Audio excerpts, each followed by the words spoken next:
అండి, అందరికీ నమస్కారం. బప్పా సాయి డివైన్ భక్తి ఛానల్కి స్వాగతం, సుస్వాగతం అండి. అయితే ఈరోజు అంగారకి సంకష్టి చతుర్థి కదండి. అయితే ఈ అంగారకుడు అంటే ఏంటంటే కుజుడు అనమాట. అయితే ఈ కుజుడు ఎవరు అంటే మహర్షి భరద్వాజ్ ఇంకా భూమిదేవి పుత్రుడు అనమాట. అయితే అంగారకుడు అంటే కుజుడు గణేష భగవానికి ఎన్నో సంవత్సరాలు తపస్సు చేస్తారనమాట. అయితే ఈ తపస్సుకి ప్రసన్నమై గణేశుడు ఆయనకి దర్శనమిస్తారు. దర్శనమిస్తే ఏమవుతుంది, వినాయకుడేమో వరం అడగమని అడుగుతారనమాట. అయితే అంగారకుడు ఏంటి అంటాడంటే, మీ పేరుతో పాటు నా పేరు కూడా ఎప్పుడు కలిసిపోవాలి అని అంటారనమాట. అయితే ఇంకా ఏంటంటే అంగారకుడు అంటే ఏంటంటే ఎరుపు రంగు వస్త్రానికి సంబంధించిన పేరు అనమాట.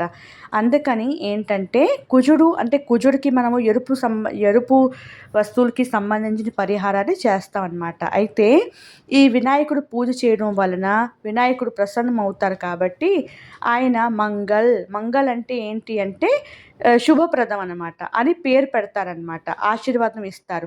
అయితే ఆ మంగళకి అర్థం ఏంటి అంటే సుఖ సమృద్ధిని రావడం అనేది అర్థం అనమాట. అందుకని మంగల్ అంటారనమాట. అది మనం తెలుగులో కుజుడు అంటాము. అసలైంది ఏంటంటే అంగారకుడు అనమాట. అయితే వినాయకుడు అడుగుతారు కదా, నాకు మీరు ఏదో ఒక వరం కోరుకోండి, నేను వరం ఇస్తానని. అయితే అతను వరము కోరుకుంటారు కదా, మీ పేరుతో పాటు నా పేరు కూడా కలిసిపోవాలని. అయితే అప్పుడు వినాయకుడు ఏంటి అంటే అంగారకుడికి వరం ఇస్తారు. ఏం వరం ఇస్తారు, సంకష్టి చతుర్థికి నాకు పూజ చేసేటప్పుడు సంకష్టి చతుర్థి ఏ మంగళవారం అయితే పడుతుందో అంటే మంగళవారం రోజు పడితే మాత్రం అది అంగారక సంకష్టి చతుర్థి అవుతుంది.